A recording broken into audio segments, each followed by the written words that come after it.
Ok, pobre miseria. Hoy vamos a analizar un poco Hechos 2:46, mas empieza aquí en 42, donde después que derramó el Espíritu Santo en los creyentes, porque 41 llegaron 3,000 almas, y en 42 continuaron en la doctrina de los apóstoles, también comiendo pan en oración. Y que yo entiendo, aquí empezó en las casas, 42, más en la doctrina de los apóstoles. Sí, no, gravísimo. Esto remite a Efesios 2:20 que ayer hablábamos, Ernie, porque ahí también se habla de que estamos siendo edificados y fundamentados en la doctrina de los apóstoles y de los profetas. Es muy grave porque no es la doctrina de los apóstoles, es la doctrina de Jesucristo. Y esto da pie a que en la iglesia apóstata, pues lo mismo, se siga infundiendo el nicolaísmo y la veneración a líderes humanos. Este 2, pues tiene versículos peligrosos. Uno de ellos es el 42, perseveraban en la doctrina de los apóstoles. Pues tenemos que decir que no es la doctrina de los apóstoles eran exactamente como nosotros, ellos recibieron la revelación igual que nosotros.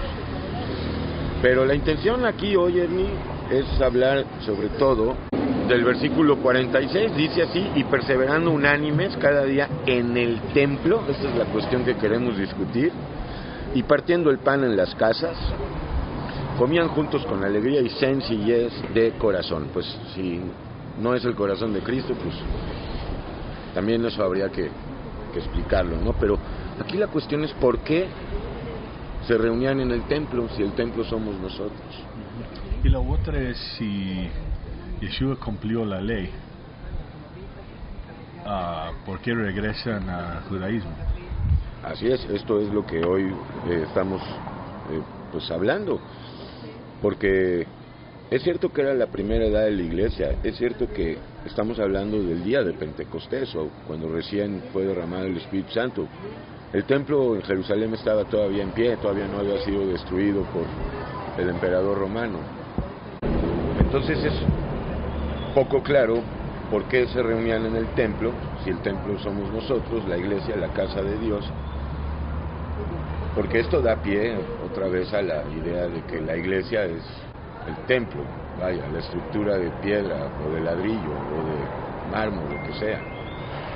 Y es peligroso, hay que entender las cosas y ponerlas en contexto. Somos el templo de Dios y no tenemos que ir a un templo para estar en el templo. Somos el templo de Dios. Y pues si estos primeros creyentes se reunían en el templo, pues hay que dejar en claro que eso no obedece realmente a la verdad, porque Yeshua cumplió la ley. ¿Qué hicieron en el templo? Entonces, ¿enseñaron la doctrina de Yeshua en el templo? Pues no, porque en el templo había puras funciones sacerdotales y levitas. No era precisamente un lugar donde se enseñara la palabra de Dios. A lo mejor estaban afuera del templo, pero adentro pues no tenía sentido, porque ni podían entrar. Entonces aquí lo peligroso es que pues todavía hoy en día la iglesia apóstata promueve la idea de ir al templo. Aquí en griego dice, and they continued daily with one accord in the temple. Por eso, adentro del templo. Será la entradita, porque el templo de Jerusalén era para levitas exclusivamente. Entonces ahí está la confusión. Cada día en el templo, pues el templo somos nosotros. Y si todavía vas a un templo de piedra creyendo que esa es la iglesia, el templo de Dios, pues todavía no hay revelación, porque el templo, Dios no habita en templos de piedra, lo dijo Pablo en Hechos 17. Entonces presentamos este versículo, el 46 del 2 de Hechos, como un versículo controversial. Y también hemos presentado el 42, donde dice perseveraban en la doctrina de los apóstoles. Pues no es la doctrina de los apóstoles. Y también el 45 es muy peligroso, y dice todos los que y vendían sus propiedades y sus bienes y los repartían a todos según las necesidades de cada uno. Pero en el capítulo 4 de este mismo libro dice que todo lo que vendían lo llevaban a los pies de los apóstoles. Antes los monjes hicieron esto, ¿no? Que vendieron para hacer en servicio en la Iglesia Católica, daron sus tierras. Así es, pero esto no procede de Dios, porque cuando Yeshua le dijo al joven rico que le presumió que desde niño había guardado toda la ley, Yeshua le dijo, todavía te falta una cosa, vende todo y dalo a los pobres, ven y sígueme y toma tu cruz.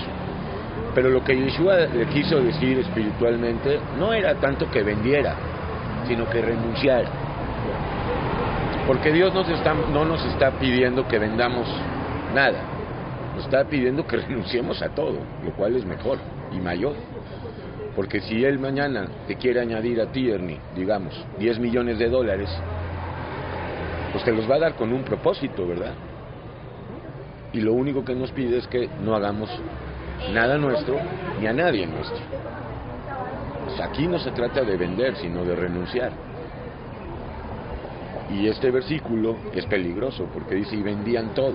Pues ¿de qué sirve vender todo? El mismo Pablo lo dice en 1 Corintios 13, y si vendiere todo y diera todos mis bienes y no tengo amor, nada soy. ¿Y los monjes qué amor tenían? Estos que de cuño católico, se iban a los monasterios, a los conventos. Hay que estar aquí, mostrando el amor de Dios aquí en el mundo. Entonces, pues, seguimos, Ernie, por la gracia de Yeshua, pues viendo versículos que si no se entienden en el contexto adecuado son muy peligrosos. Porque muchos pastores y pastoras que promueven el Evangelio de la Prosperidad se van a Hechos 2 y Hechos 4, donde dice que los primeros creyentes vendían todo, se lo llevaban a los apóstoles y ellos administraban. Pues qué mejor versículo para sacarles el dinero. Como dice, la iglesia apóstata y la iglesia apóstela. Así es, sí, no, tremendo. Apóstata y apestosa también. Pobre miseria.